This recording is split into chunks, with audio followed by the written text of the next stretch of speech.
sexto ano, tudo bem com vocês? De verdade, espero que vocês estejam muito bem. Hoje nós vamos falar um pouquinho sobre heróis e vilões. Heróis e vilões.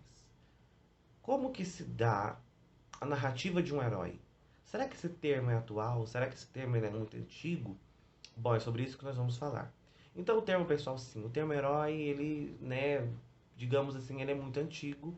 Né? O termo herói, ele surgiu ali na Grécia Antiga e ele tinha como, na verdade, na Grécia Antiga, um pouco antes, né, dos povos gregos, vamos dizer assim, né, os povos que, digamos assim, o tataravô dos povos gregos, né, vamos dizer assim, os tataravós, vamos dizer assim. E eles tinham, né, no caso, o termo herói significava, no caso, o guardião, a pessoa salvador, um libertador, né, uma pessoa corajosa, né, destemida. Então, o herói, esse termo ele é associado a essas características.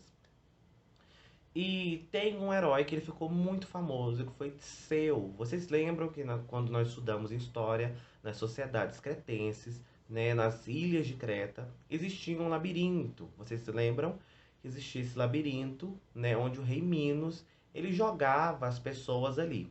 E tinha uma lenda circulando, né, ali, que dentro desse labirinto tinha um minotauro, correto? Então esse minotauro, ele, no caso para quem não sabe o que é minotauro, é um homem, né, basicamente assim uma representação biológica de um homem, metade assim, né? Só a cabeça de touro, o restante como se fosse um corpo de um homem e muito alto. Basicamente assim, né? E com uma força extrema, aí vai agregando, né, outras características, né? Então essa soma do homem com o touro. Por isso o nome Minotauro. E ele vivia dentro desse, né, labirinto. A história diz isso. No caso, a história é fictícia, né? E aí esse Minotauro ele vivia lá dentro, e Tseu entrou, né, com uma ajuda da filha do rei Minos, né, porque, enfim, ele foi condicionado a ter que entrar lá dentro, e ele mata, no caso, o Minotauro, e é tido como um herói. Então, essa história, né? Ah, só que um detalhe muito importante. Como no caso é um labirinto, por mais que a professora, mas ele poderia ter matado o Minotauro, como aqui no quadro, né? Não sei se vai dar pra ver vocês aí. No quadro.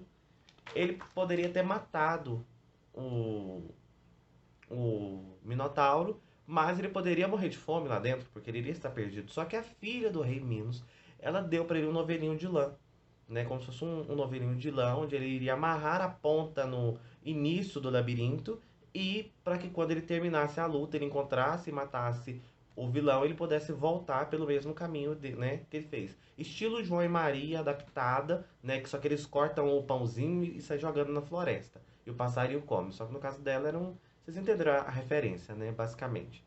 Para não se perder. Então, ele é tido, né, como um herói, enfim, tal, e é atribuído todas as características que eu disse no início dessa aula. Então, nós temos essa divisão, essa polaridade sempre entre herói e vilão. E uma coisa que é muito importante é que às vezes, em alguns casos, nós temos aí heróis e vilões, no caso, heróis no modo geral, nós temos heróis, heroínas, enfim, né, toda essa comunidade aí abrangente de pessoas que fazem, né, o esperado correto. Mas será que às vezes nós torcemos para alguns vilões? Será?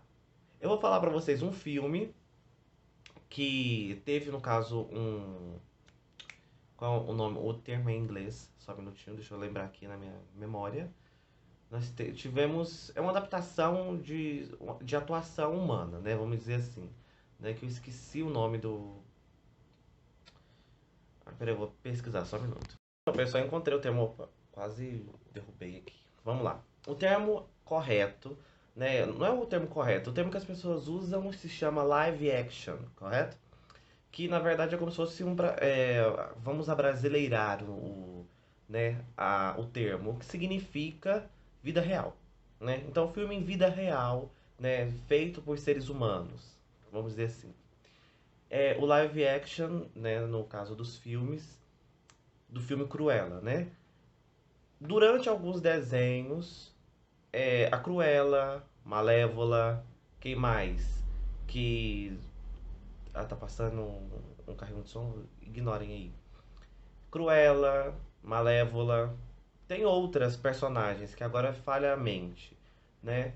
Mas que é, tiveram durante muito tempo uma interpretação como ruim, como mal, e aí de repente a narrativa vem e traz para todos nós, né, para os espectadores e leitores também,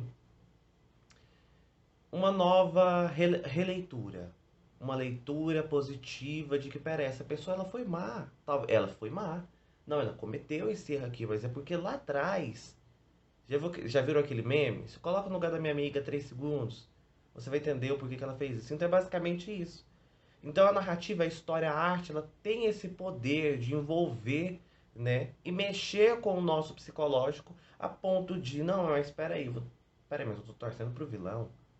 No caso, se nós pegarmos o exemplo da Malévola, né? Eu tô falando da Malévola porque é livre para todos os públicos, mas é lógico que se caso nós colocarmos o nível, né, mais tipo se estivesse no oitavo ano, eu já poderia fazer alusão a a outras séries, a outros filmes, mas devido à classificação eu tenho que falar sobre filmes infantis, classificação de vocês. Então, do filme Malévola, né, ele tem, no caso, uma bruxa que joga um feitiço fatal, né, que ela acreditava ser fatal em uma criança.